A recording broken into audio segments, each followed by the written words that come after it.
At a casual gathering with friends, my husband Ji Yuzicheng's friend asked him in French, "Your mistress on the side is 2 months pregnant. What do you plan to do about it?" Ji Yuzicheng's lips curved into a slight smile as he thoughtfully peeled shrimp and placed food in my bowl. Only then did he reply in French, "E doesn't like children, so I'll have Jongkasin give birth to the baby. I'll take it abroad to raise it myself. Consider it a way to continue the family line." I was eating the shrimp, but tears began to stream down my cheeks. Ji Yuzicheng asked anxiously, "What's wrong?" I wiped my tears away and answered with a smile, "The dipping sauce for the shrimp is just too spicy." The dipping sauce was just soy sauce, but my tears fell because I understood the French. 1.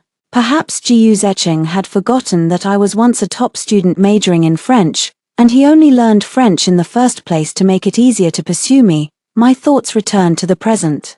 I noticed Ji Yuzicheng leaning against the table, looking at me. "Darling, what's on your mind?" I turned my gaze back without a word, intending to pick up the pitcher of iced tea on the table to pour myself a glass, but just as my hand touched the handle, Ji Yuzicheng took it from me. "Sweetheart, you don't need to trouble yourself with such a small thing."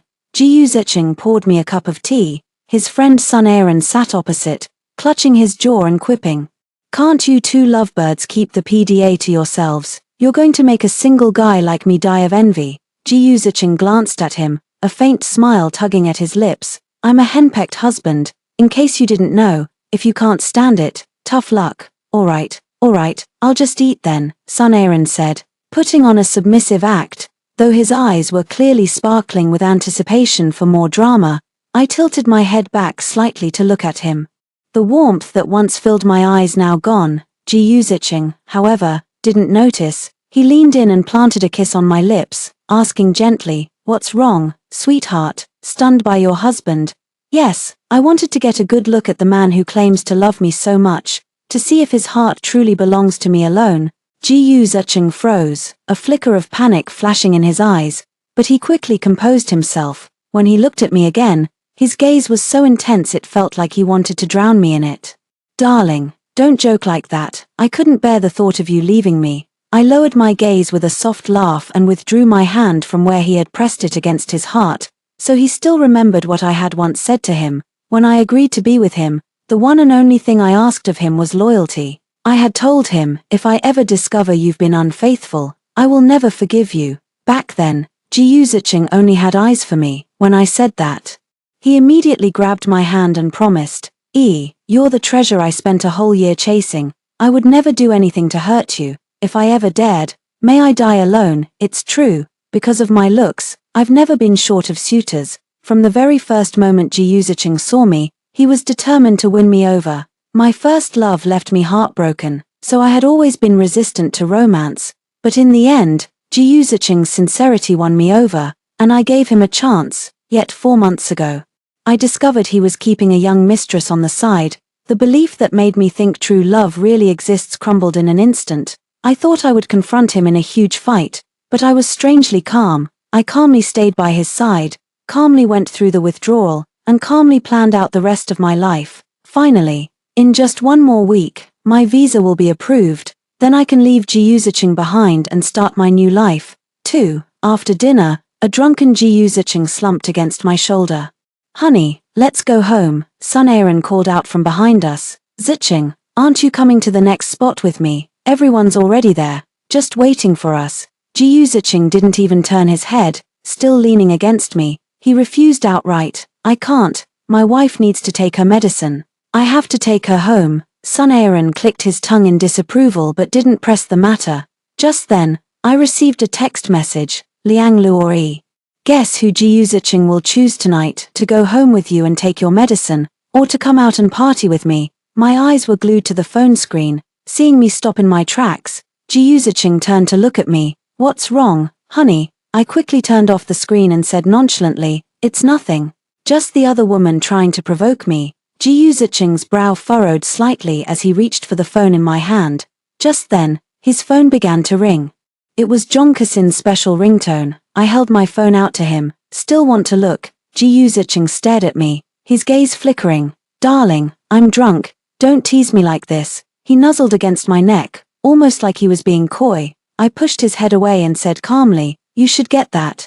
It's been ringing for a while." Only then did Ji Zicheng straighten up, about to tell me he was going to take the call elsewhere, but before he could say a word, I tactfully made my way toward the driver waiting at the main gate. A flicker of surprise crossed Ji Zicheng's eyes, but it vanished the moment he heard the sweet voice on the other end of the line. Through the car window, I could clearly see Ji Zicheng's eyes light up with joy as he answered the call. The usual clarity had returned to his gaze, with no trace of his earlier drunkenness. I averted my gaze, trying hard to suppress the ache in my heart.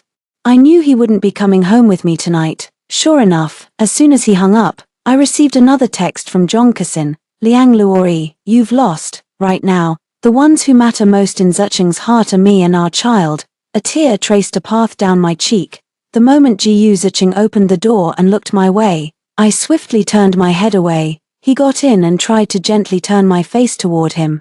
"Honey, what's wrong?" Hearing the concern in his voice sent a fresh pang of heartache through me. I took a deep breath, lowering my gaze to hide the hurt in my eyes, and said casually, "I'm tired. Will you come home with me?" Ji Zicheng smiled and ruffled my hair. "Darling, I'd love to go home with you, but something urgent came up at the office. I'll come home early to be with you." "Okay, don't be upset." As he spoke, he cupped my face and leaned in to kiss me. I pressed a finger to his lips, my gaze looking past him to Sun Aaron outside the car. "Someone's recording. Cut the PDA and get moving." I shoved Ji Zicheng out of the car, locked the doors, and told the driver to step on it. Roughly 2 minutes later, Jongkasin's call came through. "Liang Luori, doesn't it make your skin crawl to kiss Zicheng?" He's kissed every single inch of my body, including, she left the rest unsaid, a sly smile playing on her lips. My hands trembling, I hung up the phone and told the driver to pull over. Leaning against the railing, I was violently sick. 3. There was no sign of Ji Zicheng returning home. Even as the clock struck midnight, I checked my phone repeatedly, but no new provocative messages from Jongkasin came through. The only plausible explanation was that the two of them were locked in a passionate embrace. With a bitter smile, I slipped out of bed barefoot and began gathering all the gifts Ji Zicheng had ever given me. Staring at these extravagant gifts, I felt a wave of disorientation. I remember, after Ji Zicheng and I got together, he would buy me anything I liked, even things I merely glanced at a second time. I used to think that with such devotion, I must have been the happiest person in the world. But now, I scheduled a delivery for those items to be sent to Jongkasin's place a week later. Since his mind was elsewhere, it was only fitting to send these things to the person he loved most. I was in the middle of cutting up the suit I'd given Ji Zicheng with a pair of scissors when he came home. He called out to me from the bedroom. I answered, but my hands never stopped what they were doing. Ji Zicheng walked into the walk-in closet upon hearing the noise. The lunchbox he was carrying nearly slipped from his hand when he saw what I was doing. "Darling," he hurried over, crouched down, and grasped my wrist. "What are you doing?" I turned my head to look at him. Ji Zicheng's face turned pale as he stared at me in disbelief. I smiled faintly and gently pushed his hand away. 3 stray cats showed up in the little garden. I wanted to use this piece of clothing to make a bed for them. Ji Zicheng pressed his lips together tightly. After a long pause, he finally said, "But honey, this is the only gift you ever gave me. I don't even get to wear it normally."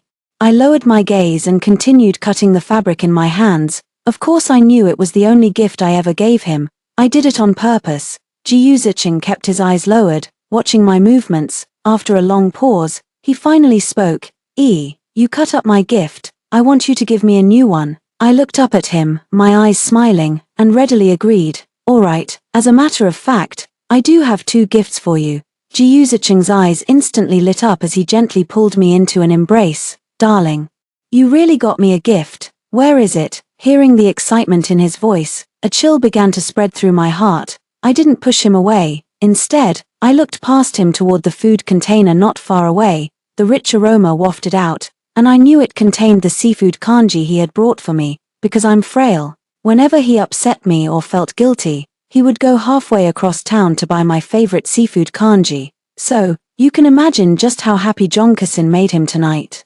So much so that he made a special trip to buy it in the middle of the night. I let out a self-deprecating chuckle and said softly, "Just wait, you'll find out in a week." Ji Zicheng didn't dwell on the matter and simply led me straight to the restaurant. He opened the seafood kanji and placed it in front of me, his gaze slightly evasive as he said, You barely ate anything tonight. You must be hungry. Have some supper." I gently stirred it with a spoon, but deliberately knocked over the container when he turned around to pour some water. Ji Yuzicheng turned and saw, then anxiously checked if I was hurt. I watched coldly from the sidelines. The moment Ji Yuzicheng looked up, he met my unusually icy gaze. His fingers curled abruptly, and he stared at me unblinkingly. "It's all right, if you want to eat it, I'll go buy it for you first thing tomorrow morning." I could feel him trembling. In the past, I would never have had the heart to let him tiptoe around me like this, trying so carefully to please me. I had already been holding him and whispering sweet nothings, but now, I just stood up calmly. "Don't bother buying it. My tastes have changed. I don't like seafood kanji anymore, and I don't like you anymore either." Ji Yuzicheng didn't know what was wrong with me, but he had keenly picked up on the change in me. For the next 2 days, he stayed by my side without leaving for a moment. The GU family business had only been back on track for a little over half a year. I've seen with my own eyes how incredibly difficult it was for Ji Yuzicheng to get to where he is today. That's why, for many years, he had very little time to spend with me. I fully support him, and I understand his situation. Having said that, of course I wish he could have been there for me more. In the past, if he had cleared his schedule just to be with me, I would have been over the moon, but now, seeing him by my side, I just get a headache. Even though Jongkasin's special ringtone kept going off on his phone, he didn't answer it, nor did he show any sign of leaving. With my departure date drawing closer and the divorce papers still out of reach, I was left with no choice but to resort to the very tactic I used to despise. I deliberately changed into a cool, revealing silk slip dress and moved in close to Ji Yuzicheng in the most suggestive pose.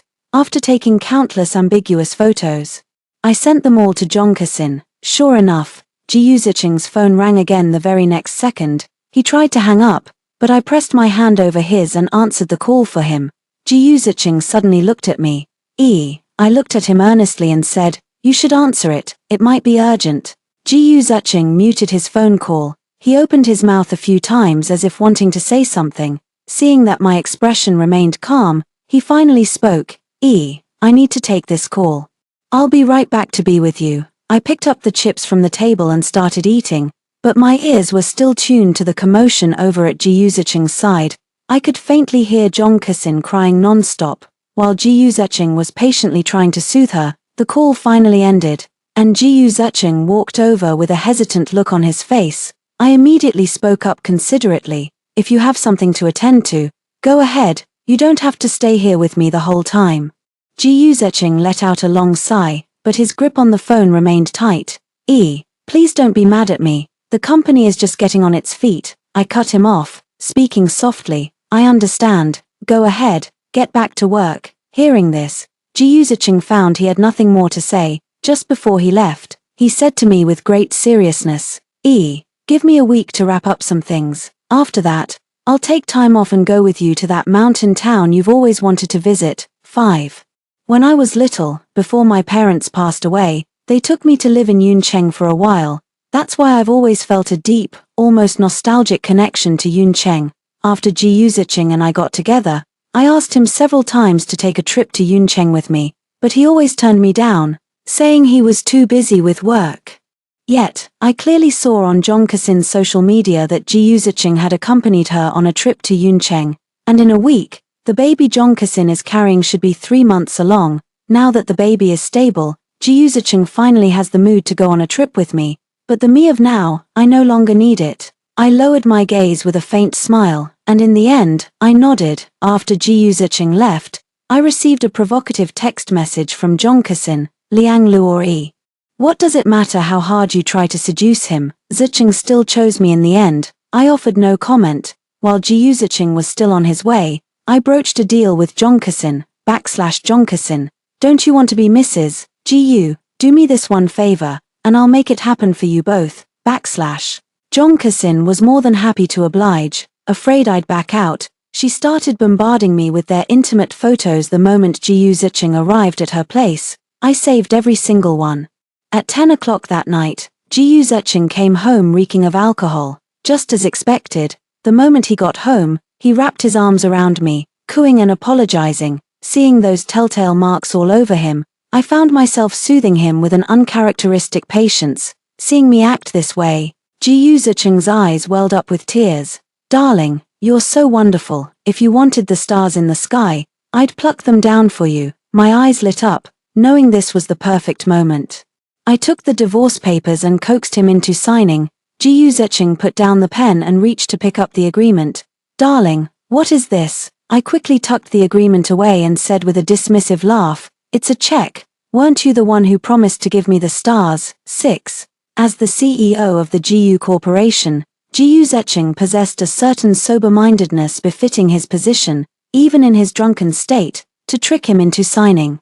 My only play was the emotional card to keep him captivated and off balance, leaving no room for second thoughts. I couldn't help but smile. This trick really worked. I just wonder what Ji Yuzicheng's reaction will be once he sobers up and learns the truth. I placed the divorce papers inside a custom-made pink safe, planning to give it to Ji Yuzicheng as a gift before I left. I then put the safe in the most conspicuous spot to keep Ji Yuzicheng in suspense. After finishing everything, I curled up cross-legged on the floor beside the sofa where Ji Yuzicheng lay sleeping. I began sorting through all the photos and videos Jonkasin had sent me. Ji Yuzicheng must have heard the noise. As he groggily opened his eyes, he reached out a hand toward me and said, Darling, what are you doing? Come here and give me a hug. Watching him act all coquettish with me, I felt a wave of nausea. I couldn't hold it back any longer. Covering my mouth, I rushed to the first-floor bathroom. After throwing up a lot of bitter fluid, my stomach finally settled a bit. Leaning against the bathroom tiles, I was even a little surprised at myself. Have I really become this repulsed by Ji Yuzicheng's touch? Ji Yuzicheng was jolted completely awake by my commotion. He stumbled into the bathroom, anxiously checking to see if I was all right. When he saw I was just a bit pale, he finally let out a sigh of relief. Honey, what's wrong? You haven't been yourself lately. He held me tight. His grip growing tighter and tighter, overwhelmed by the smell of alcohol and a mix of perfumes on him. I frowned and said, let go. I can't stand the perfume. Ji Yuzicheng froze abruptly, his gaze shifting and avoiding mine. I forced a smile onto my lips. Why that look? Anyone would think you'd done something to betray me. Ji Yuzicheng grew even more nervous, gripping my shoulders tightly as he explained, Darling, I haven't. I would never do anything to hurt you. His flustered, stumbling manner was truly laughable. I cut him off with a laugh, saying what I didn't mean. I believe you. Now go get some sleep. Lying in bed, Ji Yuzicheng held me tightly, completely unmoved no matter how I struggled. I was afraid his suspicion would ruin my plans, so in the end, I had no choice but to give up resisting. Fighting back the disgust, I stared out at the pitch-black sky, counting silently in my heart to hypnotize myself. The truth is, once I got my hands on the divorce papers, I could have left, but Ji Yuzicheng is now a successful man, and his methods are no longer as weak as they once were.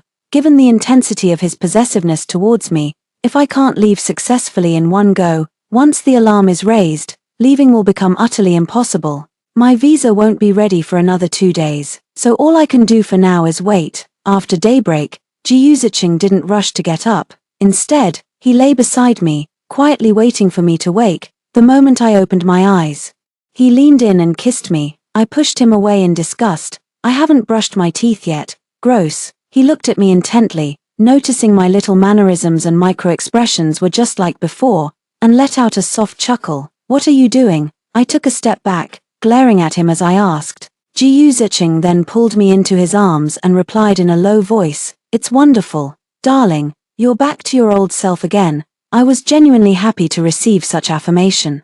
It meant his wariness towards me would continue to fade. Just 2 more days, and I'll be free. 7. I managed to coax Ji Yuzicheng into going to the office. He didn't want to leave me at first. He wanted to take me out for a drive. I pointed at the pink safe and said mysteriously, You wanted a gift, right? It's in there. If you don't take your work seriously, I'll have its contents destroyed. Hearing this, Ji Yuzicheng's eyes lit up. He fiddled with it for ages but simply couldn't get it open. He pestered me for the combination, but I refused to give it to him. Left with no other choice, he obediently headed to the office. Before leaving, he double-checked with me, Honey, you'll tell me the password in 2 days, right? I nodded, of course. I hope you'll like it then. Ji Yuzicheng said with great sincerity. As long as it's from me, I'll love it, no matter what it is. I smiled without a word.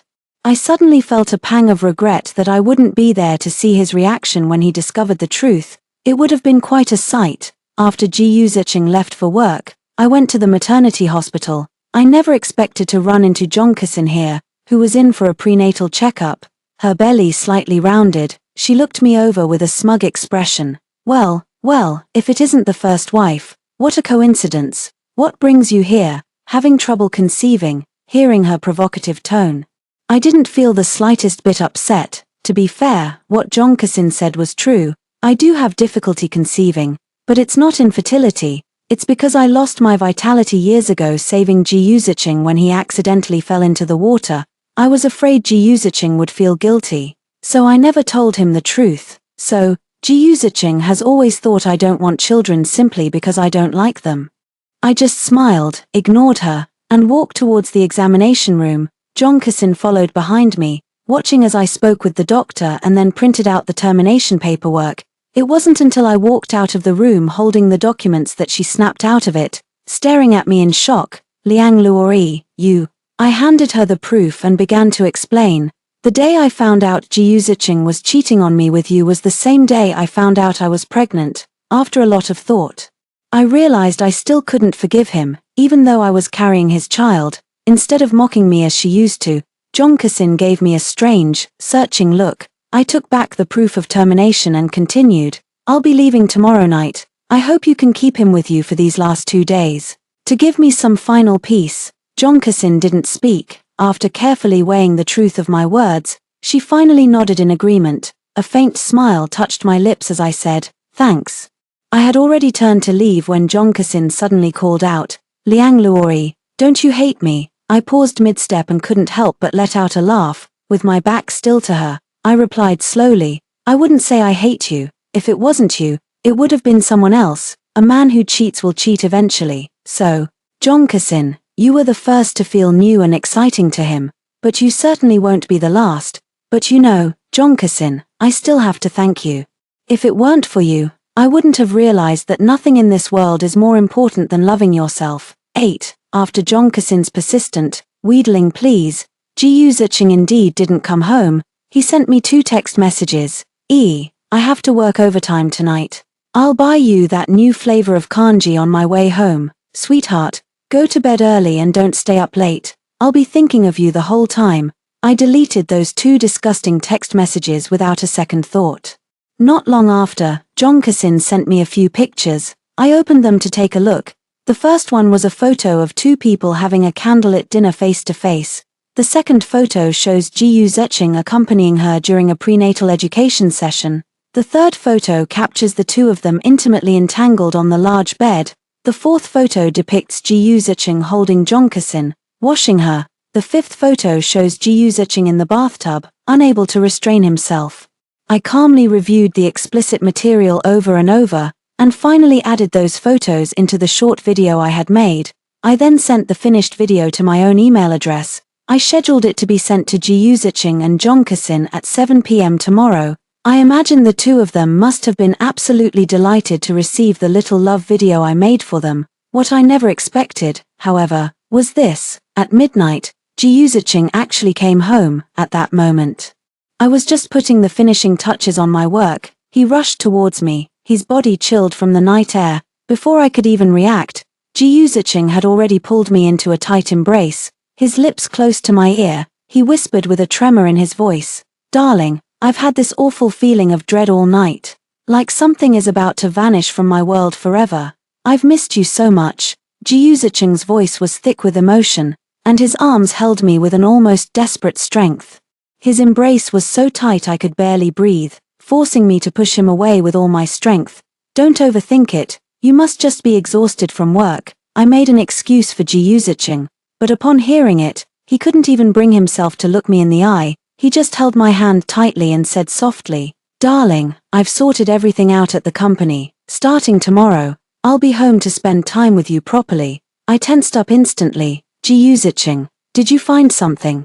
Before I could think any further, Ji Yuzicheng spoke again. Darling, please don't push me away. Okay, darling, Promise me you'll never leave me, not for the rest of your life." His eyes, bright and intense, were fixed on me, brimming with hope. I frowned slightly, unsure of how to begin. I remember back then, when we were still in the throes of our passionate romance, Ji Zicheng had asked me repeatedly to promise I would never leave him. At the time, my heart ached for him. Seeing him so vulnerable in seeking that promise, to put his mind at ease, I reassured him over and over again, as long as he doesn't betray me, I will stay by his side and love him for the rest of my life. "Honey, what's wrong? Why won't you say anything?" Ji Zicheng's eyes welled up with tears. Fixed unblinkingly on mine, I lowered my gaze with a sigh and whispered softly, "Ji Zicheng, my words remain the same. As long as you don't betray me, I will love you for a lifetime." Ji Zicheng didn't press further. Instead, he pulled me into a tight embrace. He spoke in a muffled, choked voice. "Darling, I swear I'll never do anything to hurt you. I couldn't bear it if you left me. I just couldn't." His voice was low and resolute. I find it laughable. I couldn't tell if he was saying that for my benefit, or just to console himself. 9. The next day, the time for my departure was fast approaching, but Ji Zicheng still showed no sign of leaving the house, utterly frustrated. I had no choice but to call Jongkasin. "I need to ask you for another favor." No sooner had I hung up than Ji Zicheng's phone started ringing. After the ringtone went off 3 or 4 times, he finally answered the call with clear annoyance. After hanging up the phone, he walked toward me with a grave expression. Hesitantly, he began, I looked up at him and said earnestly, "Go ahead, go take care of it." I wonder if Ji Zicheng's subconscious had sensed something was coming. Before he left today, he kept telling me over and over, "Honey, wait for me to come home. I'll be back to keep you company very soon." He kept looking at me with great reluctance. With no other choice, I stood up and saw him to the door. I replied, "Go on, hurry up, I'll be waiting for you at home." Only then did Ji Zicheng drive away. I didn't turn away until his car disappeared around the corner. I placed the abortion certificate and divorce papers in the safe. Then texted Ji Zicheng the combination. "You can see your gift when you get home." Ji Zicheng replied instantly, "Okay, honey, wait for me. I'll be home soon." I didn't reply. Instead, I grabbed my already packed suitcase and headed straight for the airport. Before boarding, the short video I had prepared was successfully sent. Just as I was about to remove the SIM card, Ji Zicheng's calls started coming in like crazy. After hanging up, I resolutely pulled out the SIM card and snapped it in two. Then, without a backward glance, he boarded the flight to France. 10. Meanwhile, Ji Zicheng sat dazed in the car, watching a short video on his phone. The video documented the entire journey of his relationship with Jongkasin, from their first meeting right up until yesterday. The sender was his beloved wife, Liang Luori. He whipped his head toward Jongkasin and roared, "How dare you contact E behind my back? Jongkasin, have you forgotten what I told you when we got together?" Jongkasin cowered fearfully in a corner, her eyes brimming with tears as she pleaded, "Zicheng, please don't be angry. The baby and I can't handle you scaring us like this." Ji Zicheng was breathing heavily, panting as he thought about Liang Luori's strange behavior lately. The scene kept replaying in his mind like a movie. A terrible premonition grew stronger, and Ji Zicheng violently kicked Jongkasin out of the passenger seat. His gaze was like a knife, wishing he could carve Jongkasin apart. "Jongkasin, if anything happens to Yi, I'll make you pay with your life." With that, he floored the accelerator and sped off towards home. Liang Luori's phone just kept ringing and ringing, unanswered. Ji Zicheng's heart ached more and more, and his foot pressed harder on the gas. By the time he pulled into the driveway, the house was already empty. Only then did he realize that the home, once cluttered yet orderly, was now so empty it echoed. Ji Zicheng's blood ran cold in an instant. He refused to believe that Liang Luori would leave. With eyes bloodshot, he searched every corner of the house, calling out Liang Luori's name over and over. It wasn't until he saw the pink safe, he opened it with his last shred of hope, only to find 2 items inside. Ji Zicheng instantly collapsed to the floor, tears streaming uncontrollably down his face. Trembling, he picked up the abortion certificate, clutching his aching heart as he wept in muffled sobs. An overwhelming wave of regret crashed over him. Ji Zicheng clutched the certificate tightly, his voice hoarse with desperation as he roared, "E, where are you? Please come back. I know I was wrong." 11. That shove from him caused Jonkasin to miscarry on the spot. From the ambulance, Jonkasin called him. Upon hearing it, Ji Yuzicheng was consumed by a violent hatred. Jonkasin, you deserved it, you should die. If it weren't for her, would never have left. Meanwhile, after landing in France, Liang Luori went straight to stay with her childhood best friend, Tian Tian. Having not seen each other for years, Liang Luori thought their reunion might be a little awkward, but Tian Tian gave her no chance to feel awkward. Chattering away and sharing all sorts of news, finally, she asked, what are your plans now that you're in France? I had actually made my plans a long time ago. I was once a somewhat well-known online singer, but after marrying Ji Yuzicheng, I gave up my career to focus on family life so I could always be by his side. Now that I've seen through the illusions of love, I've started thinking about picking up singing again. With Tian Tian's help, I opened a studio, with a clear mind. My creativity soared. I managed to release 2 songs in just 1 month. Both songs gained some traction, and I started to gather a small group of fans who cheered me on with encouraging comments on the music platforms. Reading those heartwarming comments every day made me feel like life was full of promise. Leaving the past behind and starting fresh was the right decision. Just as I was beginning to enjoy my life, Ji Yuzicheng reappeared in my world. That day, I had just finished working overtime and was walking home with a takeout box of wonton soup, feeling like someone was following me the whole way. I was about to call the police when I was pulled into an embrace with a familiar scent. I froze on the spot. Neither Ji Yuzicheng nor I said a word, but before long, I felt a damp patch on my neck. He was holding me, weeping silently. I tried to push him away in disgust, but Ji Yuzicheng's arms only tightened around me, as if he wanted to crush me into his very bones. I've finally found you, he said, his voice muffled and trembling with the emotion of something precious regained. I furrowed my brow deeply, shoved him away with all my strength, and then slapped him across the face. Ji Yuzicheng, you must have seen what I sent. How dare you have the nerve to show your face in front of me after all this? My slap sent Ji Yuzicheng's head snapping to the side. Looking closer, a vivid red handprint was already blooming on his cheek, yet, as if he felt nothing, he kept closing in on me step by step. Please, he pleaded, his voice soft, come home with me. Okay, once we're home, you can hit me or yell at me all you want. I won't lift a finger. His eyes were rimmed with red, and his voice was feather-light, trembling. I matched his pace as I backed away, my jaw clenched tight. Ji Yuzicheng, if you have any shred of humanity left, if you remember even a fraction of the kindness I once showed you, I'm begging you, just let me go. Be good, come home with me. It was as if Ji Yuzicheng couldn't comprehend my words. His gaze remained locked on me, tears streaming down his face, the sorrow in his eyes threatening to overflow. I stopped and looked at him. If I had seen him like this before I discovered his infidelity, my heart would have surely softened. But now, I only feel a deep sense of vindication. I pushed him away and said, enunciating each word clearly, Ji Yuzicheng, you brought this upon yourself. This is all you're doing. You've forgotten everything I ever said to you. Let me remind you one more time. Ji Yuzicheng, if you ever betray me, I will never forgive you. My unusually icy demeanor finally broke through Ji Yuzicheng's defenses. He turned his back, unable to look at me any longer, but his trembling shoulders betrayed him. He was anything but calm. His heart once again in profound turmoil. But what does that have to do with me? He brought it all on himself. 12. I turned and walked away, yet Ji Yuzicheng kept following behind me, like a man possessed. I was trying to ignore him, but he had the nerve to try and follow me inside. I finally lost it and slapped him across the face again. Ji Yuzicheng, how can someone be as shameless as you are? The single biggest regret of my entire life is ever having met you.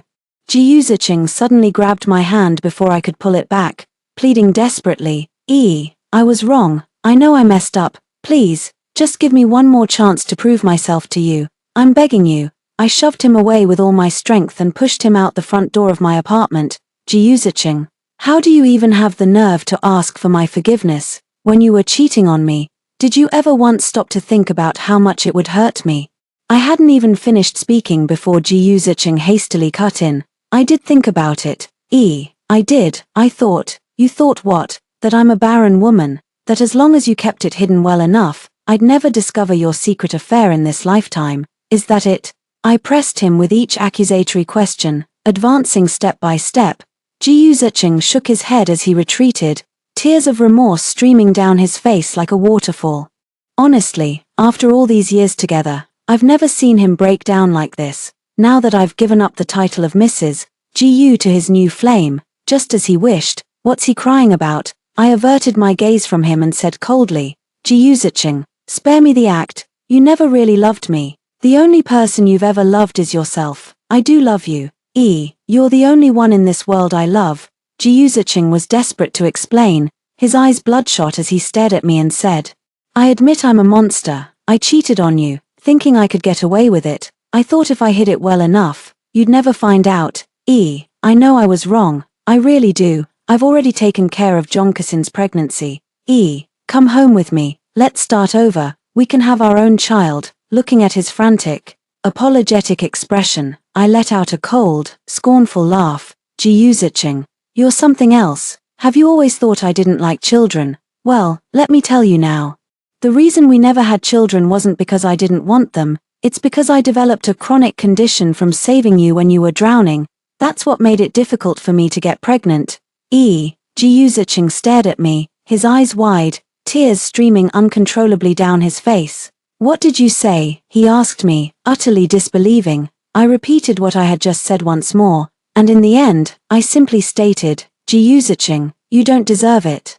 The door slammed shut in his face. Ji Yuzicheng stared at my resolute figure, his body swaying unsteadily. 13. For several days in a row, Ji Yuzicheng followed me, never leaving my side. I threatened him that if he didn't get lost, I would send the video of his affair with Jonkasin to all of his business partners. Ji Yuzicheng said nothing, only looking at me with profound sorrow. I sent the video out anyway. The GU group was plunged into a crisis of collapse due to this scandal.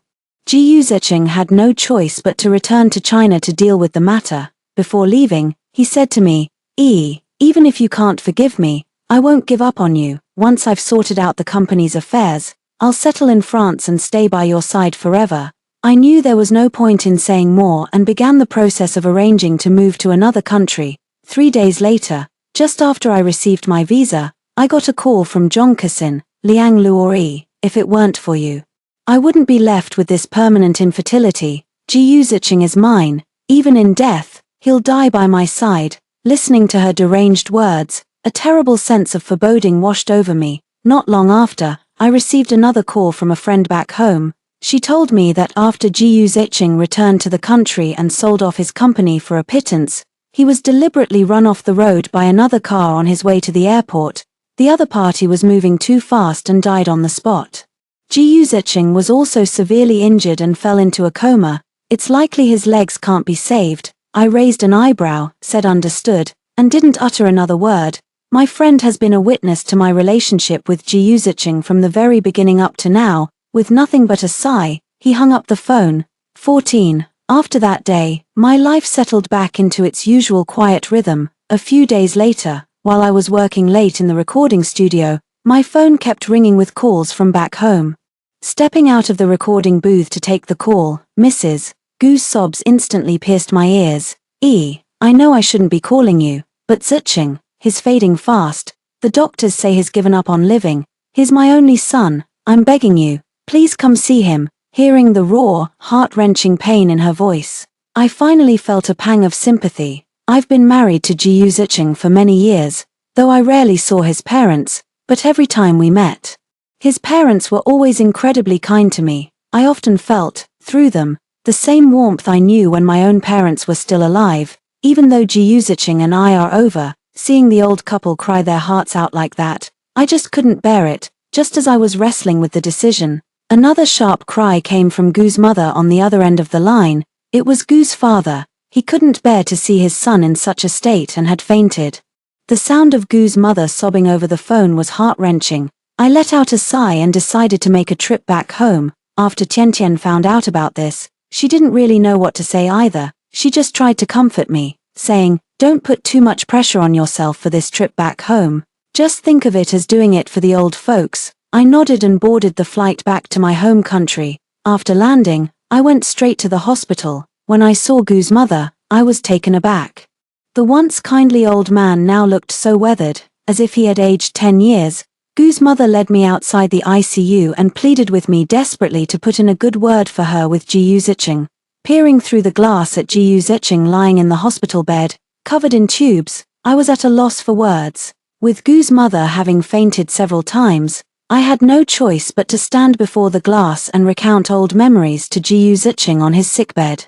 Several days passed with no sign of Ji Zicheng regaining consciousness, though the doctor noted he no longer seemed as single-mindedly intent on dying as before. Upon hearing this good news, Gu's mother held my hand and wept. A week later, Ji Zicheng finally woke up. Once all his vital signs stabilized, he was transferred to a general ward. That day, Gu's mother took me to his hospital room to see him.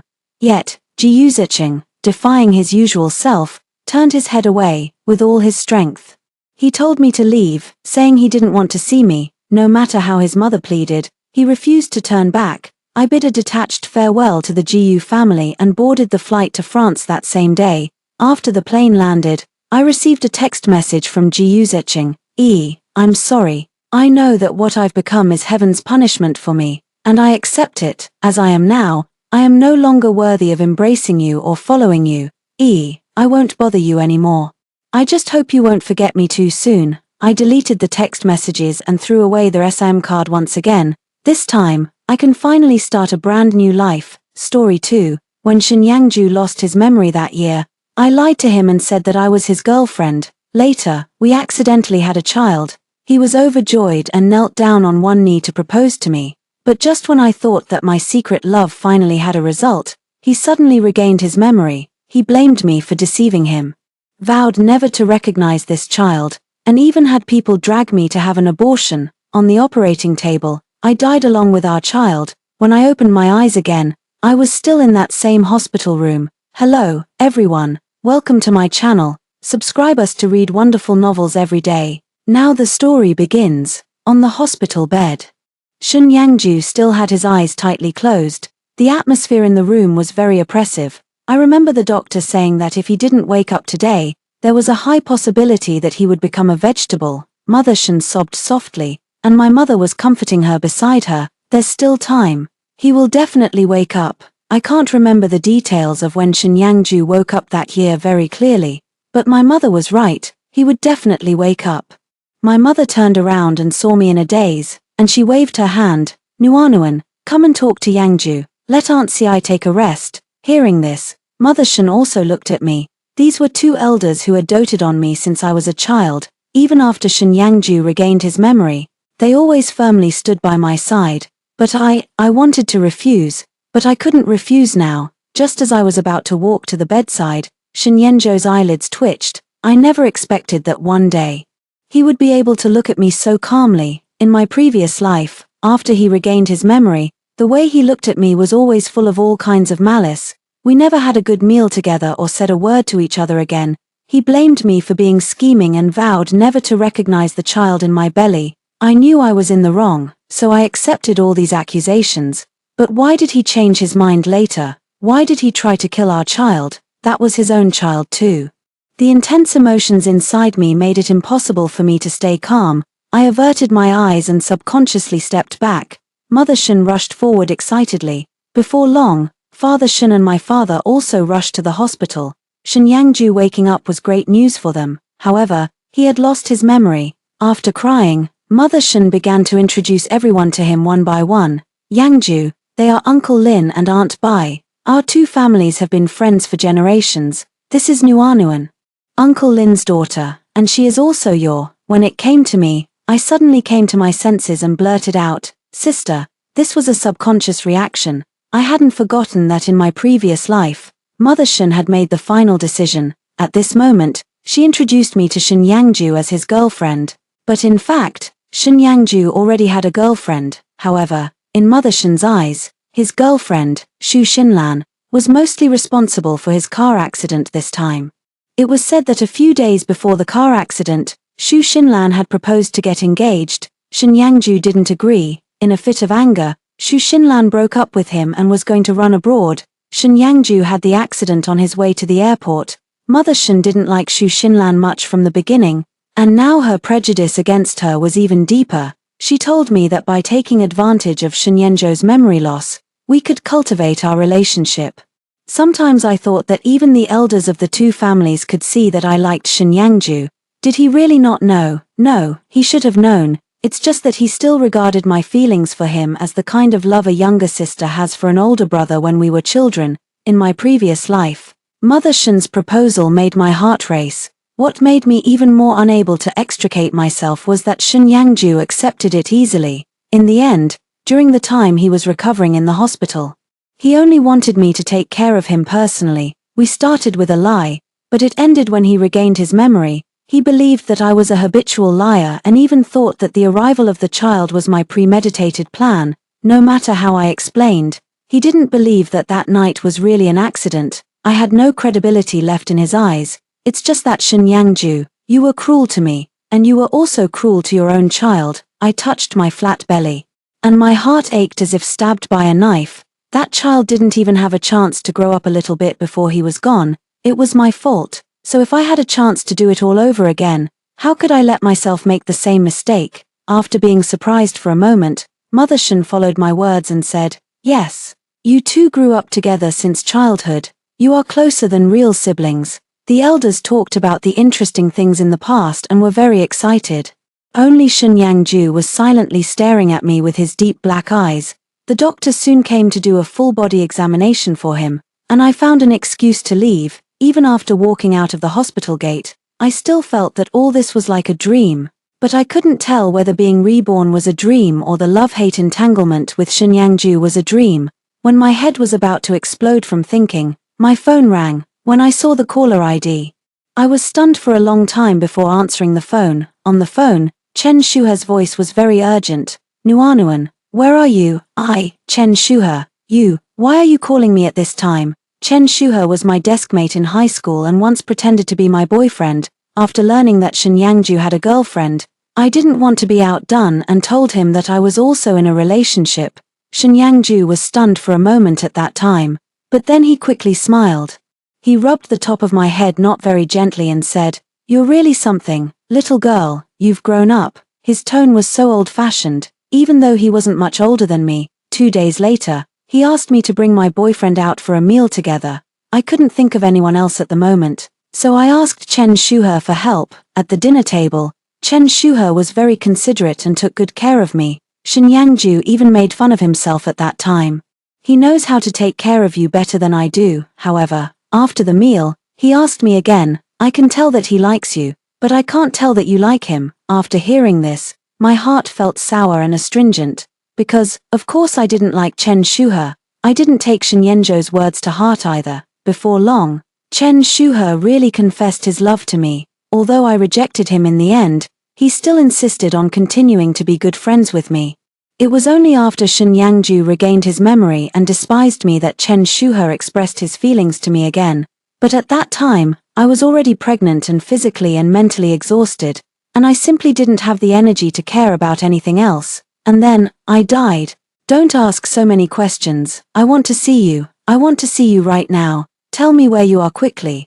Pulled back from my memories, my mind froze for a moment, because at this time, Chen Shuhe should have just been rejected by me not long ago and gone on a business trip to another place. After hanging up the phone, an incredible idea filled my mind. Since I can be reborn, could it be that Chen Shuhe can be reborn too? After all, only the later him would call me Nuanuan. Before that, he always called me Lin Xianwan. Soon, my guess was confirmed. Chen Shuhe didn't make me wait for too long. As soon as he got out of the car, he ran towards me and gave me a very tight hug, and the surprised and excited expression on his face could only be understood by me. "Sorry, I'm too excited. I had a terrible dream. In the dream, you bled a lot." I was trapped between his hands and slowly lowered my eyes. Both Chen Shuhe and I were reborn, but I didn't want to recall those painful things anymore. "It's just a dream. Don't make a big deal out of it," I said with a relaxed smile. Chen Shuhe looked at me steadily for a while and then smiled too. There was a determined light shining in his eyes, which was completely different from his dejected appearance when he was just rejected by me in the previous life. "You're right. But this dream made me realize that I can only feel at ease if I accompany you personally. Nuanuan, I'm not in a hurry, so don't be in a hurry to reject me, okay? I was burned by the eagerness in his eyes and subconsciously broke free from him. Just as I didn't know what to say, a familiar and cold voice sounded behind me. No, it was Shenyangju. He was helped by his assistant and walked over, his eyes never leaving me. This look was very complicated. There was unfamiliarity, dependence, tenderness, and a little bit of grievance. But what was he feeling wronged about? Shenyangju, you, after being surprised, Chen Shuhe stared at Shenyangju very warily. However, Shenyangju didn't look at him. And what he said next really surprised me. Although I've lost my memory for now, it doesn't mean that I won't remember it again. At first, I didn't believe what my mother said, but just now, I believe it. He suddenly became humble. Nuanuan, I'm sorry. I've temporarily forgotten that I like you very much, but before I remember it, please don't consider other people, okay? I didn't know what Shenyangju was up to. In the tense confrontation between him and Chen Shuhe, I fled in a hurry. I fled back to my single apartment. 2 days later, my mother came to my place to drag me out. After you left that day, Aunt Cai told Yangju that you were the person he liked and that he was chasing you. But what happened? He lost his memory, so you're angry with him. But now that you've been angry for long enough, come with me to the hospital and see him. If the person being slandered wasn't me, I really wanted to applaud Aunt Cai's ability to make up stories. No wonder Shenyangju suddenly went crazy that day, but if I had a chance to do it all over again, why was he still so easily deceived by a different lie? 2 days were enough for me to sort out my past and present lives. I believe that his original intention wasn't to take my life. It was me who was wishful thinking and like a moth to a flame. He just didn't love me. I couldn't change the relationship between the two families, nor could I change other people, so I could only change myself. I used my work at the art studio to prevaricate my mother. She turned around and looked at me in confusion. When Yangju first had the accident, you were really worried. Why are you making excuses now even for a simple visit? Did you two have a fight? I didn't know whether to laugh or cry. Mom, he's someone who doesn't remember anything. What would I fight with him about? I really have something to do. Besides, he's okay now, isn't he? Some truths were destined to be known only to myself.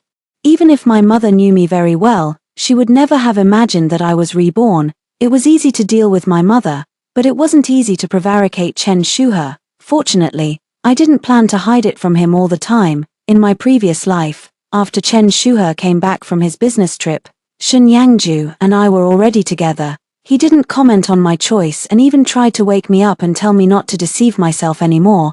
But at that time, Shenyangju, who had lost his memory, had me in his heart and eyes, and I was already immersed in it. With the support of the elders, I was willing to take a gamble. It's just that the ending was not satisfactory. I wasn't surprised that Chen Shuhe would come to the art studio. After a few days, he saw a different plot development from the previous life. Even the slowest person should have an answer in his heart. Nuanuan, are you, meeting his complicated gaze. I poured him a cup of tea and then nodded neither too lightly nor too heavily. He stood up suddenly, his face full of shock, his lips were trembling, and he seemed to have a lot to say, but in the end, he just asked me in a low voice, then, do you still love him, Shenyangju? I lowered my eyes and smiled bitterly. I love my own life. Only after losing it did I truly understand what was the most important. I couldn't even protect my own life, let alone the child in my belly.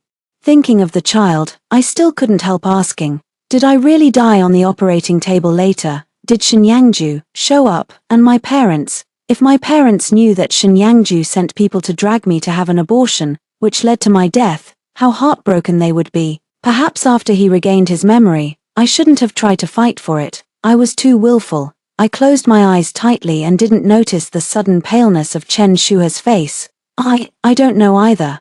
I felt inexplicably flustered that day. When I found you, something had already happened to you. Then, in the blink of an eye, I was back here again. Chen Shuhe stared at me closely, his tone a little excited. Nuanuan, this time, don't get involved with him again. This way, you won't have a child either. And you'll still be you. Sooner or later, he will regain his memory, and his girlfriend will come back. Then, I know, I interrupted him lightly.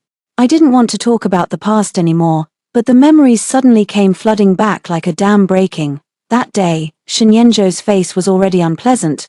But I was still immersed in the fantasy of the wedding. I excitedly held a stack of wedding magazines and brought them to him. With a wave of his hand, he knocked all the magazines to the ground. He said that I made him feel sick. The next day, he flew to the other side of the ocean and brought Xu Xinlan back.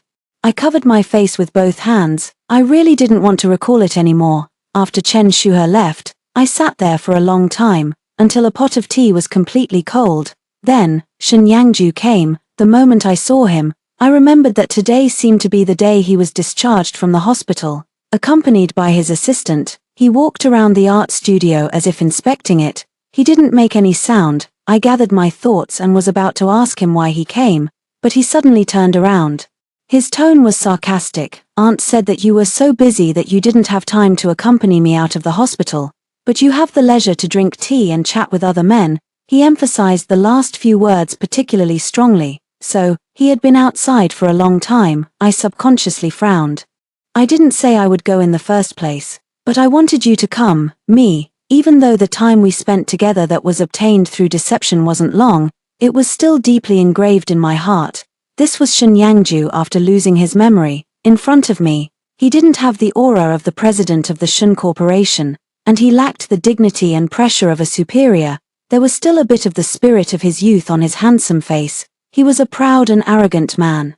Unfortunately, later reality gave me a hard slap in the face. What was false was false. I clenched my fists. Shen Yangju, your mother lied to you. I'm not the person you like. We just knew each other since childhood, and we're not familiar with each other. Shen Yangju suddenly fell silent, staring at me with his dark peach blossom eyes. You're still angry, me, Nuanuan. No one can deceive me. That day at the main entrance, I saw that man put his arm around your shoulder. At that moment, I believed what my mother said, and just now, you were making tea and chatting with him. I was really depressed. We grew up together. How could we not be familiar with each other? If I hadn't experienced the deep pain and paid a heavy price, I really couldn't resist this Shen Yangju. I took out my phone and found the selfie of Xu Xinlan in her WeChat moments.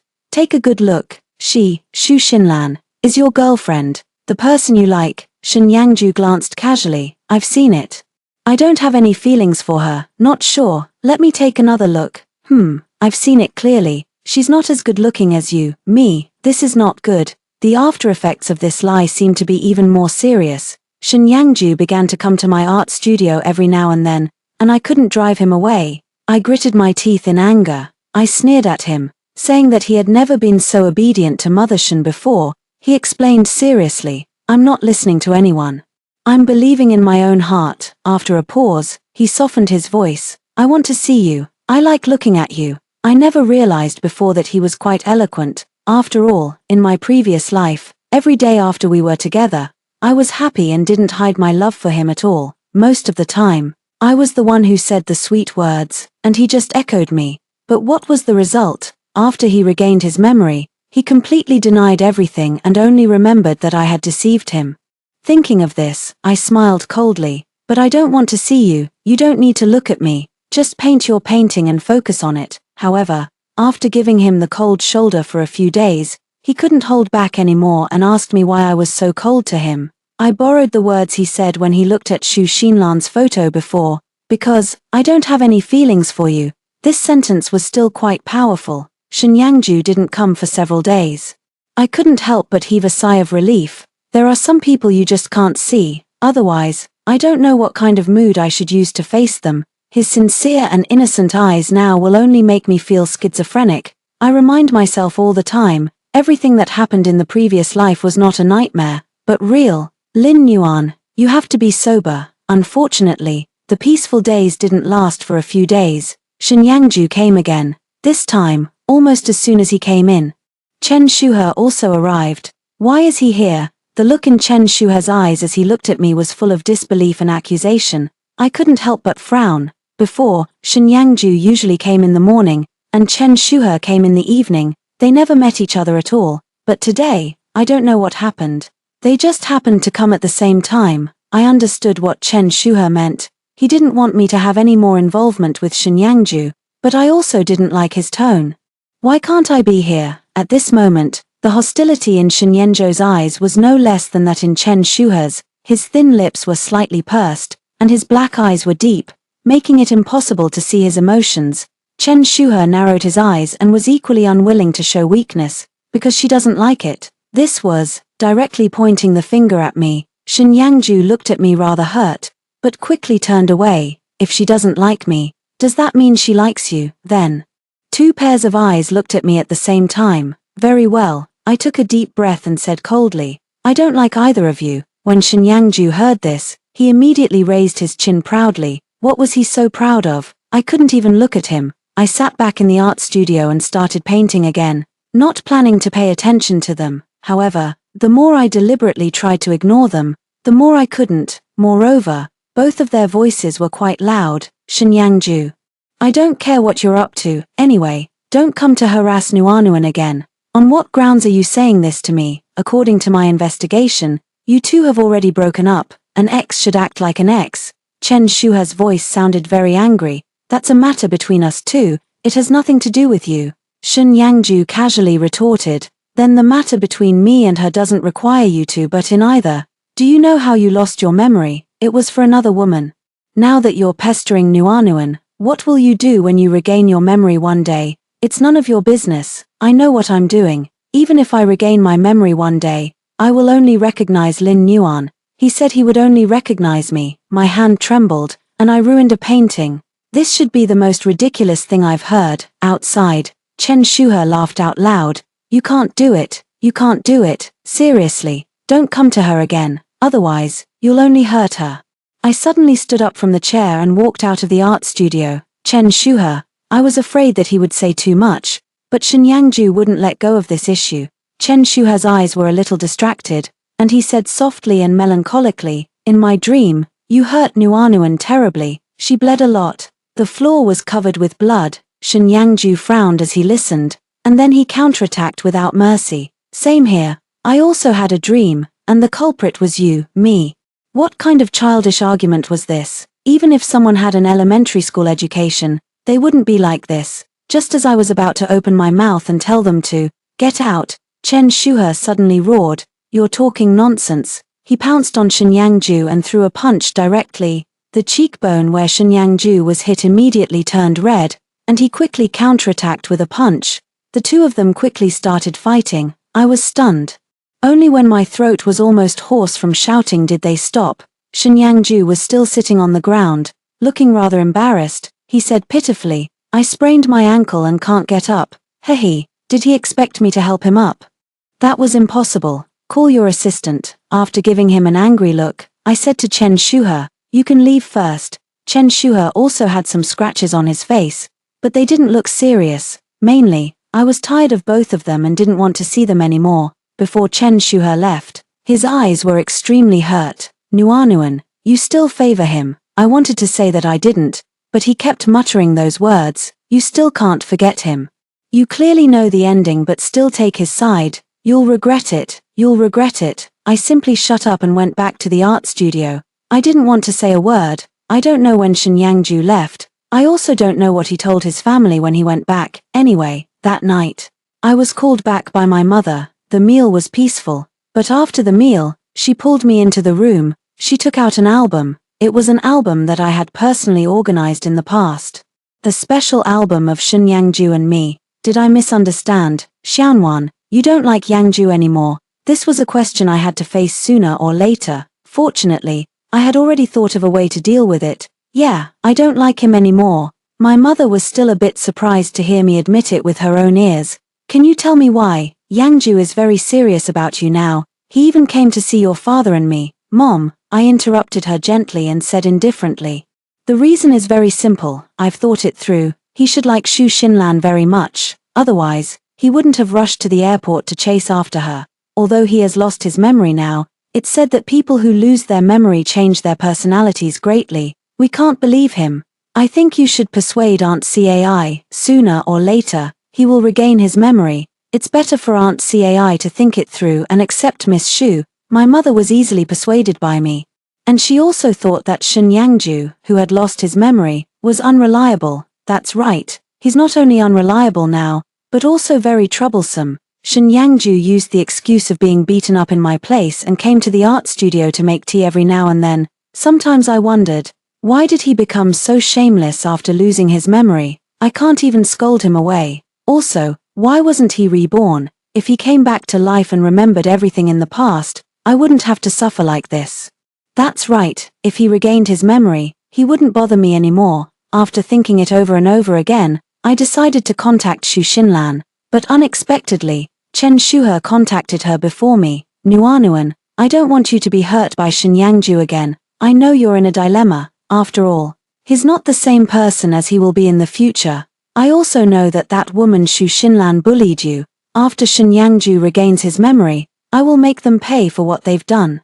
Looking at Chen Shuhe, who was a bit crazy, I calmly shook my head. Shuhe, I'm very grateful to you, both in the previous life and in this life. My blessings for you are still the same, and what I want to say is still the same. You don't need to waste your time on me anymore. Having a second chance, I've thought it through clearly. I'm not here to take revenge on anyone. There's a cause and effect. The cause is myself. So, you don't have to worry that I will make the same mistake again. I won't. I refused Chen Shuhe's participation, which was also a way to say goodbye to my past self. When Xu Xinlan learned that Shen Yangju had lost his memory, she burst into tears on the phone. I knew it. I knew he didn't mean not to come to me on purpose. She also thanked me. Until I told her that Shen Yangju now mistakenly thought that the person he liked was me, Xu Xinlan's face changed greatly, and she questioned me about what I had done to Shen Yangju, but in fact, this time, I didn't do anything, because I became the person Shen Yangju liked now. Xu Xinlan still held a grudge against me. To be honest, I really wanted to stay as far away from them as possible. In my previous life, after Shen Yangju brought Xu Xinlan back, they officially announced their reunion in a high-profile way in the circle. They were the right people for each other, and I was the despicable and shameless person who took advantage of others' misfortunes. Xu Xinlan brought her sisters to the art studio more than once to mock and ridicule me. The last time, Mother Shen helped me out of the situation. Since Mother Shen didn't approve of her, she said publicly, that was because she took into account the child in my belly. In short, what she said was very unpleasant, and I, who wasn't loved, didn't have the right to refute at all. Xu Xinlan undoubtedly had some tricks, but I didn't expect that this time, her return had no effect on Shen Yangju at all. In my limited knowledge, the love of a lover had the opportunity to awaken past memories. That's how it's shown on TV. However, in Shen Yangju's case, something unexpected happened. He was completely indifferent to Xu Xinlan's appearance, let alone giving her any chance to get close to him. It was said that Shen Yangju directly drove her out of the Shen Corporation building, leaving Xu Xinlan crying and shouting in anger in front of the building. This was men, whether they love or don't love. They are so decisive. Xu Xinlan couldn't do anything about it and had to reluctantly ask me for help. I didn't hesitate at all. After sending her the location of the art studio, I closed the door. When I went out again, I heard Shen Yangju's cold and heartless voice. 5 million yuan or calling the police. Which one do you choose? Yangju, Miss Xu, I've lost my memory, not my mind. I can't find any traces of loving you in my past life. Before I could figure out the meaning of this sentence, Xu Xinlan made a decision. I choose 5 million yuan. Xu Xinlan left, and Shen Yangju didn't even give her a glance. Didn't love Xu Xinlan. How could that be possible? The man's deep eyes suddenly looked at me, filled with emotions I couldn't understand. When I came to my senses, he was already standing in front of me. Do you really not want to see me that much? Did he know? Probably intimidated by the strong emotions in his voice, I opened my mouth, but no sound came out. The silence continued. And Shen Yangju just blocked my way. I clenched my fists tightly. When I opened my mouth, my throat was a bit hoarse. Excuse me, I want to go out. Shen Yangju still didn't move. I had to turn around and go back to the art studio. Behind me, the man's hoarse voice was filled with unwillingness and confusion. Nuanuan, what exactly happened that made us become like this? Are you hiding something from me? And you and that Chen Shuhe, what does he know? Shen Yangju left again.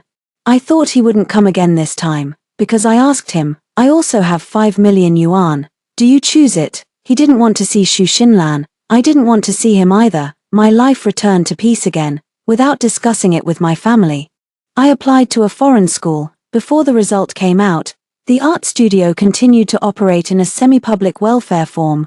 More and more children from the surrounding residential areas came to learn painting, looking at their innocent and lovely faces and listening to their clear and happy voices. I became busier and busier. Shenyangju, Shu Xinlan.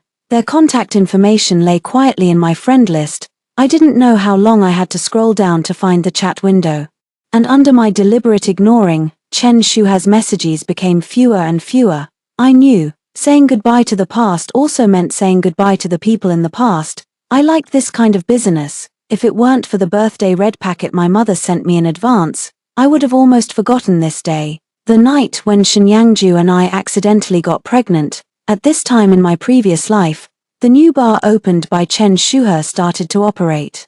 And he wanted to hold a simple birthday party for me. I refused because at that time, Shenyangju was my boyfriend. However, to celebrate the opening of his bar, I suggested having my birthday in the bar, just to add some popularity to the bar.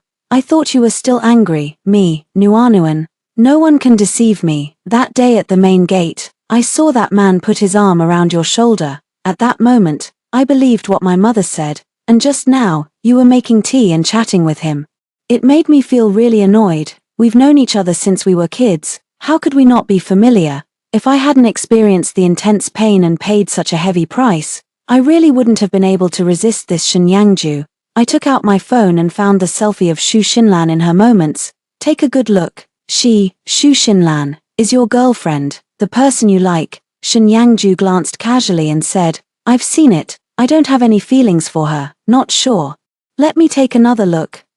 I've seen clearly. She's not as pretty as you. Me, this is not good. The after effects of this lie seemed to be even more serious. Shenyangju started coming to my art studio every now and then, and I couldn't drive him away no matter what. I gritted my teeth in anger. I sneered at him, saying that he had never been so obedient to Aunt Shun before. He seriously defended himself. I'm not listening to anyone. I'm just following my own heart. After a pause, he softened his voice. I want to see you. I like looking at you. I never realized before that he could be so eloquent. After all, in my previous life, every day after we were together, I was full of joy and didn't hide my love for him at all. Most of the time, I was the one saying the sweet words, and he would just go along with them.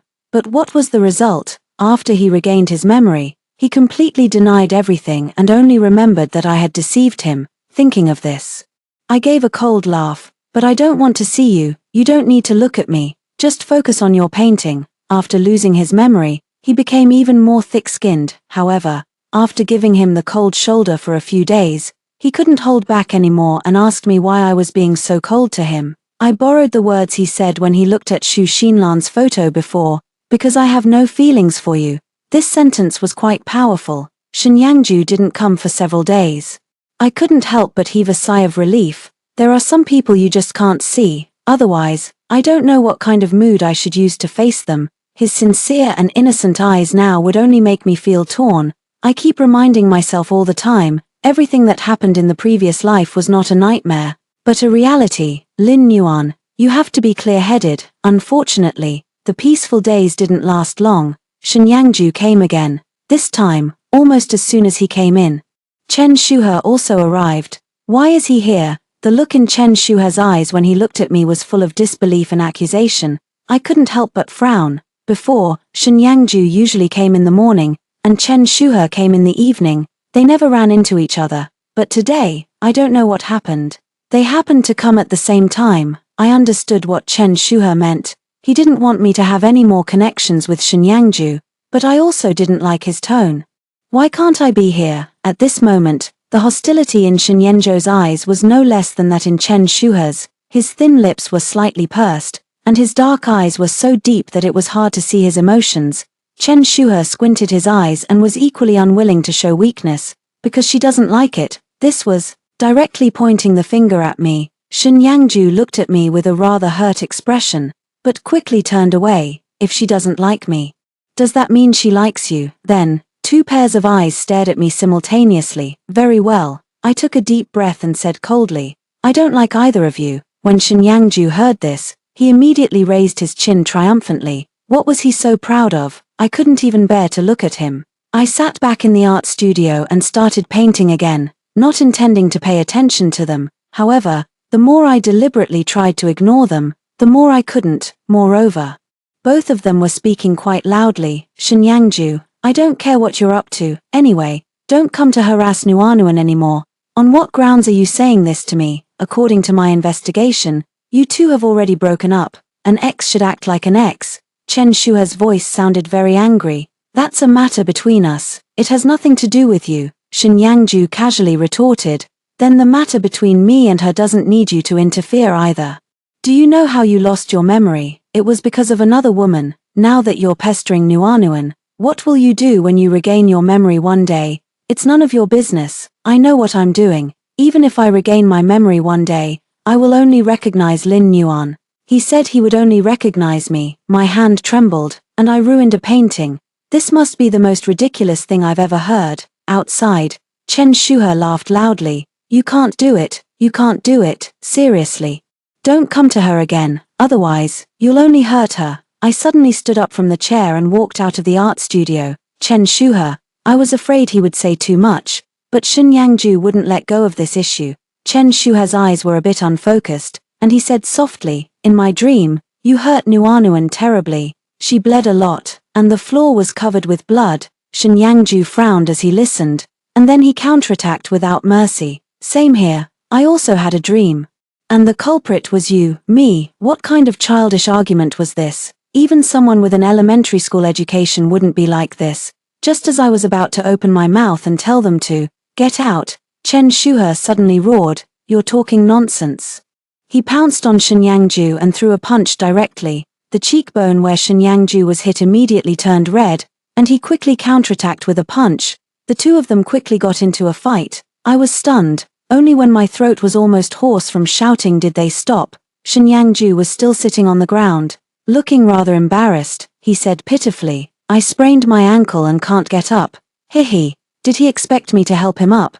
That was impossible. Call your assistant. After giving him an angry look, I said to Chen Shuhe, you can leave first. Chen Shuhe also had some scratches on his face, but they didn't look serious. Mainly, I was really tired of both of them and didn't want to see them anymore. Before Chen Shuhe left, his eyes were filled with deep hurt. Nuanuan, you still take his side. I wanted to say that I didn't, but he kept muttering those words. You still can't forget him. You clearly know the ending but still favor him. You'll regret it. You'll regret it. I simply shut up and went back to the art studio. I didn't want to say a word. I don't know when Shinyangju left. I also don't know what he told his family when he got back. Anyway, that night, I was called back by my mother. The meal was uneventful, but after the meal, she pulled me into the room. She took out an album. It was an album that I had personally organized in the past, a special album of Shinyangju and me. Did I misunderstand, Xianwan? You don't like Yangju anymore. This was a question I had to face sooner or later. Fortunately, I had already thought of a way to deal with it. Yeah, I don't like him anymore. My mother was still a bit surprised to hear me admit it with her own ears. Can you tell me why? Yangju is really serious about you now. He even came to see your father and me. Mom, I interrupted her gently and said indifferently, the reason is very simple. I've thought it through. He should like Xu Xinlan very much. Otherwise, he wouldn't have rushed to the airport to chase after her. Although he has lost his memory now, it's said that people who lose their memory change a lot. We can't trust him. I think you should persuade Aunt Cai. Sooner or later, he will regain his memory. It's better for Aunt Cai to accept Miss Xu. My mother was easily convinced by me, and she also thought that Shinyangju, who had lost his memory, was unreliable. That's right, he's not only unreliable now, but also very troublesome. Shinyangju used the excuse of being beaten up in my place and came to the art studio to make tea every now and then. Sometimes I wondered, why did he become so shameless after losing his memory? I couldn't even scold him away. Also, why wasn't he reborn? If he had been reborn and remembered everything in the past, I wouldn't have to suffer like this. That's right, if he regained his memory, he wouldn't bother me anymore. After thinking it over and over again, I decided to contact Xu Xinlan, but unexpectedly, Chen Shuhe contacted her before me. Nuanuan, I don't want you to be hurt by Shinyangju again. I know you're in a difficult situation. After all, he's not the same as he was before. I also know that that woman Xu Xinlan bullied you. After Shinyangju regains his memory, I will make them pay for what they've done. Looking at Chen Shuhe, who seemed a bit crazy, I calmly shook my head. Shuha, I'm really grateful to you.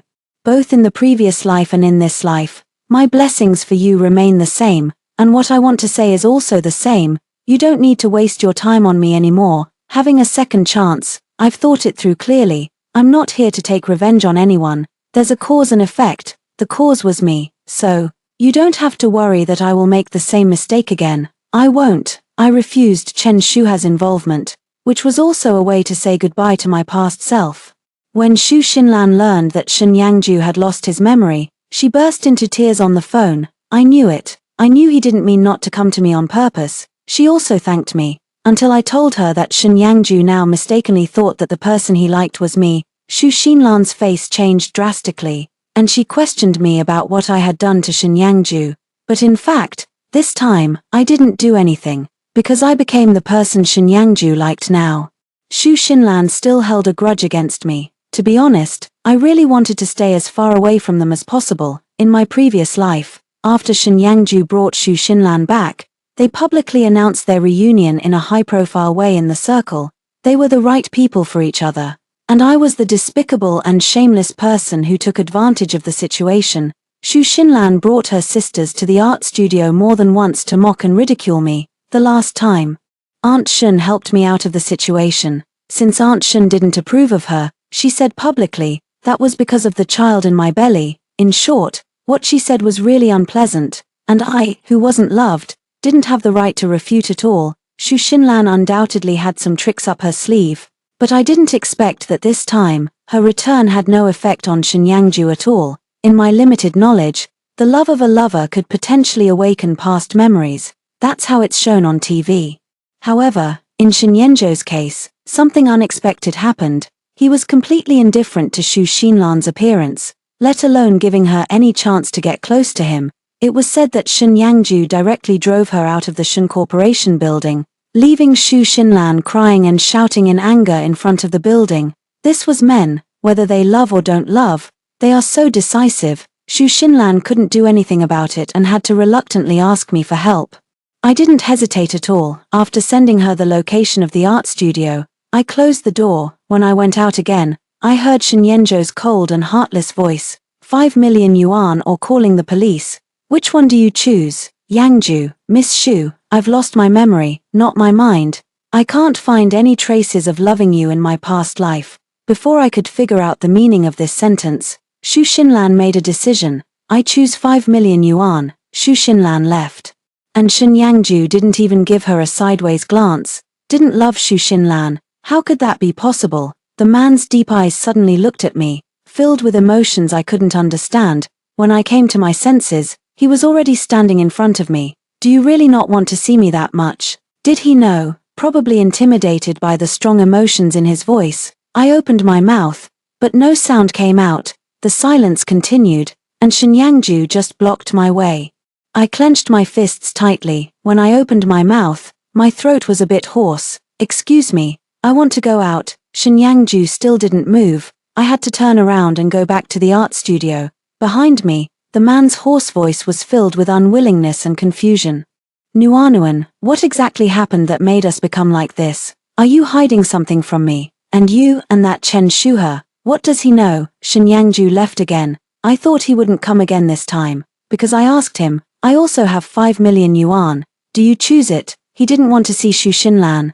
I didn't want to see him either. My life returned to peace again. Without discussing it with my family, I applied to a foreign school. Before the result came out, the art studio continued to operate in a semi-public welfare form. More and more children from the surrounding residential areas came to learn painting. Looking at their innocent and lovely faces and listening to their clear and happy voices, I became busier and busier. Shen Yangju, Xu Xinlan.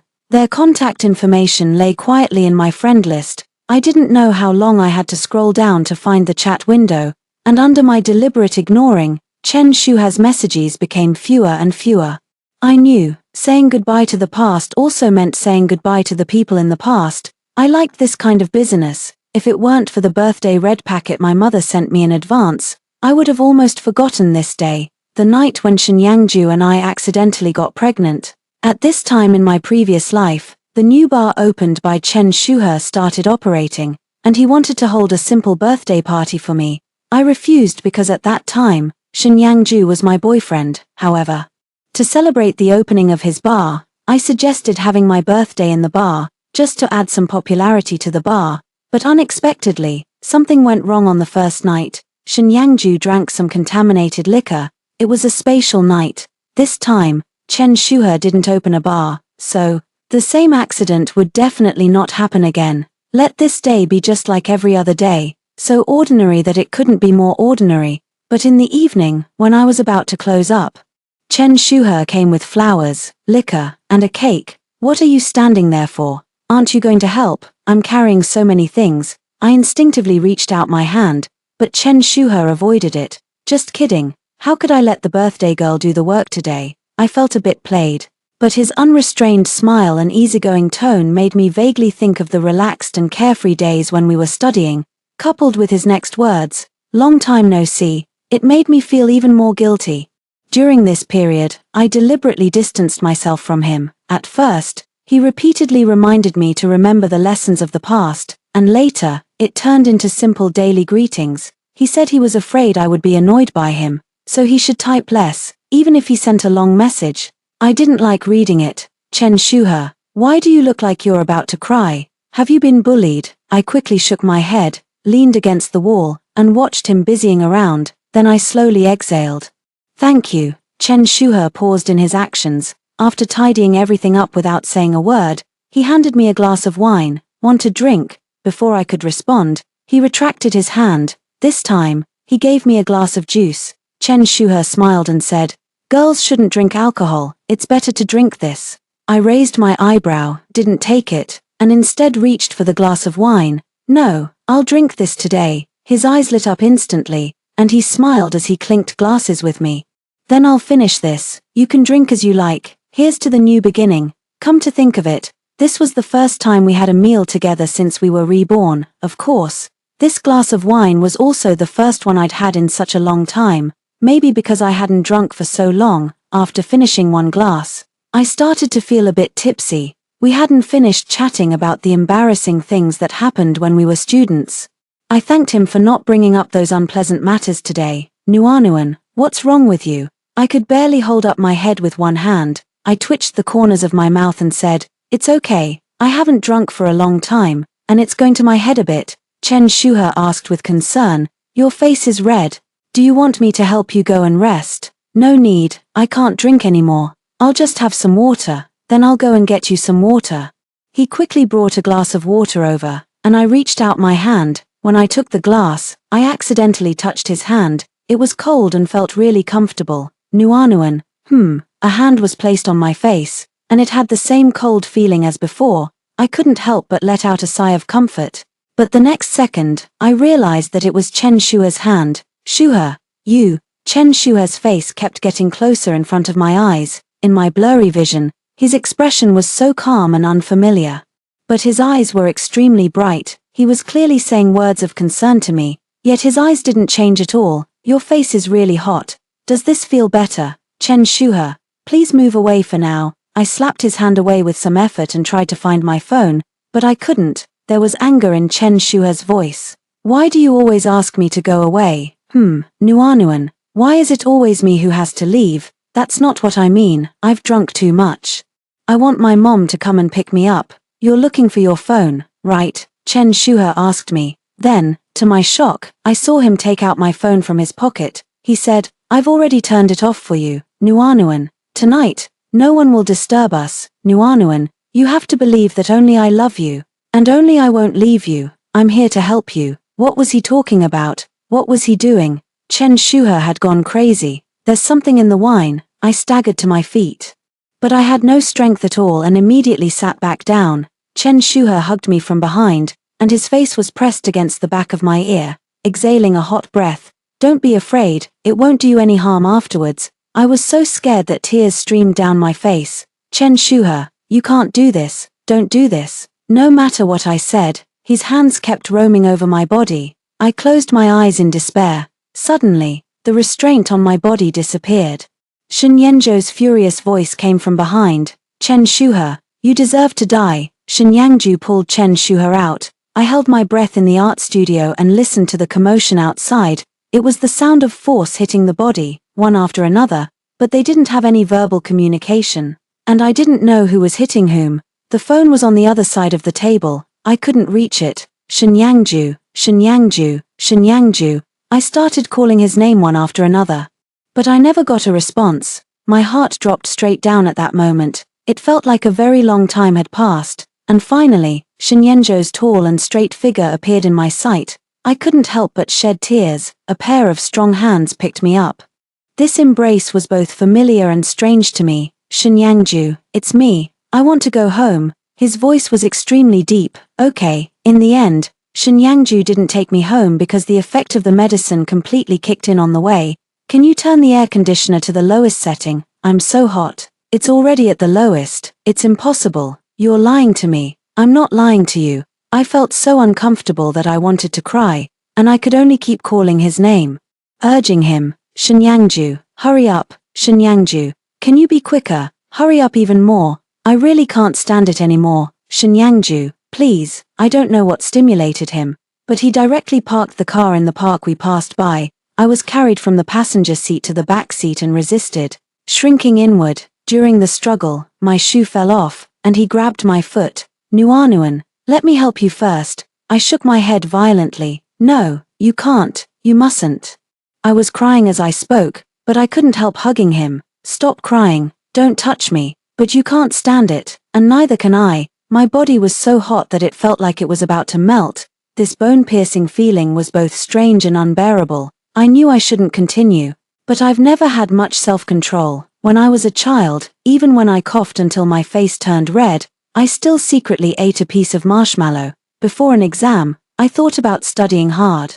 But I still played first. I knew it was wrong to deceive him, but I still couldn't resist being with him. My consciousness gradually faded. Grabbing his hair, I sobbed and said, I can't, I know. After going back and forth like this, when I was finally so tired that I was in a daze, a man's suppressed and hoarse voice rang in my ears. He said, Nuanuan, I'm sorry, I didn't protect you, and the child well enough. My head seemed to explode with a bang. Shinyangju was reborn too. And just in time, when I woke up again, I was in Shinyenjo's apartment bed, and he was leaning against the windowsill smoking, remembering everything that happened last night. No matter how embarrassing it was, at least there wouldn't be another child. This was already the best outcome. When he noticed that I was awake, Shinyangju extinguished the cigarette butt and walked towards me. Nuanuan, I pulled the quilt up higher, covering most of my face. Please go out first and let me be alone. Based on my understanding of him, he should have listened, but he didn't. It wasn't me, Nuanuan. It was a sentence without any context, but I seemed to understand what he meant. He said it wasn't him, it was Chen Shuhe. The child we got unexpectedly was because of Chen Shuhe's interference. On the night of my birthday in the bar, in fact, he prepared 2 glasses of wine for us, but only Shinyangju drank it, and the person who cruelly killed the child in my belly was also Chen Shuhe. He believed that I was attached to Shinyangju because of the child, so he wanted to solve the problem from the root. Shinyangju said that later. Chen Shuhe explained that his original intention was never to hurt me. He just didn't expect that the private doctor he found was unreliable. Both me and that child lost our lives because of his self-righteousness. My mind was in a mess. But after experiencing last night, I already believed most of what he said. Don't go to the art studio for a while. You can stay here first. I looked up in confusion. Shinyenjo's handsome face was very serious. Chen Shuhe has mania. I learned about what happened later from Shinyenjo's assistant. After all, I didn't want to communicate with Shinyangju directly, so this middleman could only be his special assistant. I knew that Chen Shuhe had been secretly speculating in stocks. He had been studying it since we were at school. This time around, he remembered those promising stocks from that year. But because he bought and sold at the wrong time, he suffered huge losses. He had no intention of working and borrowed money everywhere, resulting in a huge debt. In the end, his mania turned into bipolar disorder, and he jumped off the rooftop. I'm not sure if Shinyangju had a hand in it, but even if he did, it was understandable. The words that Chen Shuhe used to insult me that night were still vivid in my mind. He said that I was willing to be cheap and that even after being reborn, I was still willing to lie under Shinyangju. He didn't know that Shenyangju was reborn too, and he didn't know what happened between Shenyangju and me that night. It had only been 3 months since the loss of that life. During this period, my mom accompanied Aunt Shun to the apartment to look for Shenyangju, but they found me living here. Looking at the way they were pursing their lips and giggling, I didn't want to explain anything. However, 3 months passed, and my application notice came out. Although my parents nagged about what I was going abroad for at my age, they still followed my wishes in their actions. They took the initiative to learn about the local climate, environment, and culture abroad, and they even started planning how many times they would come to see me in a year. I don't know if Shenyangju said something to his parents, but in any case, Uncle Shen and Aunt Cai no longer mentioned the matter between me and him in front of me. This really made it much easier for me to face them. On the day I boarded the plane, Shenyangju didn't come. I knew that he understood me. Although some things weren't done by him, it didn't mean that he hadn't caused me any harm. Having a second chance, some things won't happen again, but it doesn't mean that those harms never existed. The plane is about to take off. Please confirm again that your seatbelt is fastened and all electronic devices are turned off. Thank you. Goodbye, Shenyangju. I wish you a good rest of your life. End of the main text. Shenyangju's epilogue. At the age of 8, I saw Aunt Bai's photos on my dad's computer. There were so many of them. I asked my dad why there were so many photos of Aunt Bai. Dad made classified photo albums according to people. Look, everyone has their own album, including your mom's, Uncle Lin's, and yours and Nuanuan's. I took a look, and it was indeed the case. But later I realized that all those photos were taken by my dad. At the age of 12, Chi Hao said that he liked Nuanuan and wanted to marry her when he grew up. I beat him up, of course. I got beaten up too. I started to think that I also liked Nuanuan and that I must marry her when I grew up. I took out the photo album and traced Nuanuan's portrait. But suddenly I had a start. I remembered the photos of Aunt Bai stored in my dad's computer. Did he like Aunt Bai? What about my mom, at the age of 16, on Nuanuan's birthday? Everyone said that she and Aunt Bai looked so alike that they could be easily taken as mother and daughter at first glance. I also looked like my dad, and we were clearly father and son at a glance. So, were we all supposed to like that similar face? No, I didn't like it. Through my continuous observation, I was sure that my dad really liked Aunt Bai. He would always peek at Aunt Bai. Occasionally, when he picked up his phone casually, I guessed that he was secretly taking photos of Aunt Bai.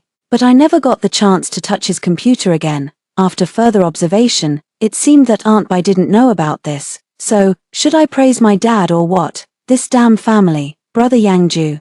What are you thinking about? Nuanuan's fair face suddenly came into my sight. Her eyes were almost identical to Aunt Bai's. I numbly turned my head away and said indifferently, nothing. I knew that Nuanuan relied on me a lot, but I didn't know if this reliance was love.